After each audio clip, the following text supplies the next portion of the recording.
इस वीडियो में हम लोग पढ़ने वाले हैं बौद्ध और जैन कला एवं वास्तुकला। ठीक है, बौद्ध और जैन कला एवं वास्तुकला। 6ठी शताब्दी ईसा पूर्व में बौद्ध धर्म और जैन धर्म के उदय ने न केवल प्राचीन भारत की धार्मिक संस्कृति को नया आयाम दिया, बल्कि प्राचीन भारत की कला और वास्तुकला की समृद्धि को और अधिक विशिष्ट और अद्वितीय बनाने में भी अपना अमूल्य योगदान दिया। मौर्य, गुप्त और पाल शासकों जैसे कई प्राचीन राजवंशों ने बौद्ध धर्म और जैन धर्म के अनुयायी होने के कारण मुख्य रूप से बिहार, बंगाल, गुजरात, राजस्थान और दक्षिण भारत आदि क्षेत्रों में इस धर्म का प्रचार किया। ठीक है, तो बौद्ध और जैन कला में मुख्य भाग देखें तो इसमें आपको दिखाई देंगे स्तूप और चैत्य, मंदिर वास्तुकला, गुफा, मठ और विहार, मूर्तियाँ। ठीक है, तो ये सभी आपको दिखाई देंगे। तो अब हम लोग देखते हैं कि बुद्ध और जैन कला की विशेषताएं और उदाहरण। बुद्ध और जैन वास्तुकला का सबसे बड़ा प्रमाण एलोरा और अजंता है, जो समकालीन काल में धार्मिक सहिष्णुता को दर्शाते बुद्ध, जैन और हिंदू स्मारकों की कलाकृति को उजागर करते हैं। ठीक है, इसके बाद है गुफा, विहार, मठ वास्तुकला के अन्य महत्वपूर्ण उदाहरणों में मौर्य काल के द्वारा निर्मित जहानाबाद बिहार की बराबर और नागार्जुन गुफाएं। ठीक है, कुमारगुप्त प्रथम द्वारा स्थापित नालंदा महाविहार। ठीक है, धर्मपाल द्वारा निर्मित विक्रमशिला महाविहार, भावनगर गुजरात में तलाजा पहाड़ियाँ, वज्रगिरी और रत्नागिरी महाराष्ट्र में आदि प्रमुख बौद्ध वास्तुकलाएं हैं, जबकि हाथी गुम्फा उड़ीसा, उदयगिरी खंडगिरी उड़ीसा, बादामी गुफा मंदिर कर्नाटका जैन वास्तुकलाएं हैं। प्रमुख बौद्ध स्थल यानी कि बोध गया में सबसे पहले महाबोधि मंदिर है।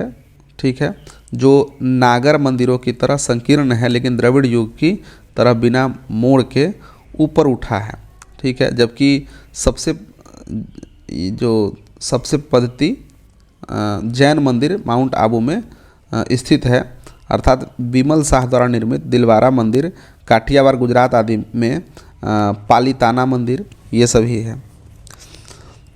अगला है कि पावापुरी में सबसे पुराने जैन तीर्थ स्थलों के अलावा ऐहोल, देवघर, खजुराहो, चंदेरी और ग्वालियर में भी जैन मंदिरों के उत्कृष्ट नमूने हैं।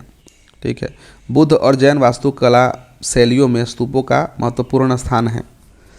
मथुरा में कंकाली टीला और अयागपत जैन स्तूप के सबसे पुराने साक्ष्य हैं, जबकि सांची स्तूप मध्य प्रदेश में, सारनाथ स्तूप मध्य प्रदेश में, माफ़ कीजिए सारनाथ आप यूपी में, चौखंडी स्तूप यूपी में, केसरिया स्तूप बिहार आदि पद्धति बौद्ध स्तूप है।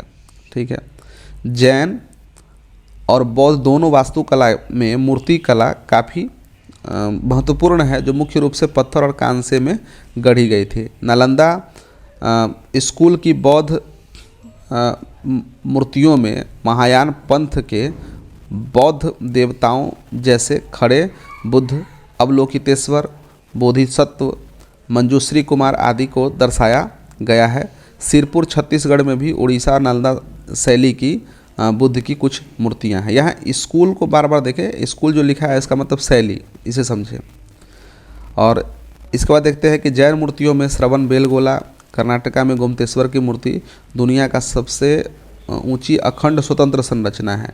इसके अलावा चौसा बिहार, हांसी हरियाणा, आदिनाथ मध्य प्रदेश, महावीर की मूर्ति दिल्ली आदि से जैन कांस्य मूर्तियाँ मिली है। इस प्रकार बौद्ध और जैन वास्तुकला हमें प्राचीन भारत की धार्मिक वास्तुकला के साथ साथ समाज की समकालीन सामाजिक सांस्कृतिक स्थिति का ज्ञान प्रदान करती है, जो आज भी पूरी दुनिया को शांति और शांतिवाद का संदेश देने वाली बहुत महत्वपूर्ण संरचनाएं हैं।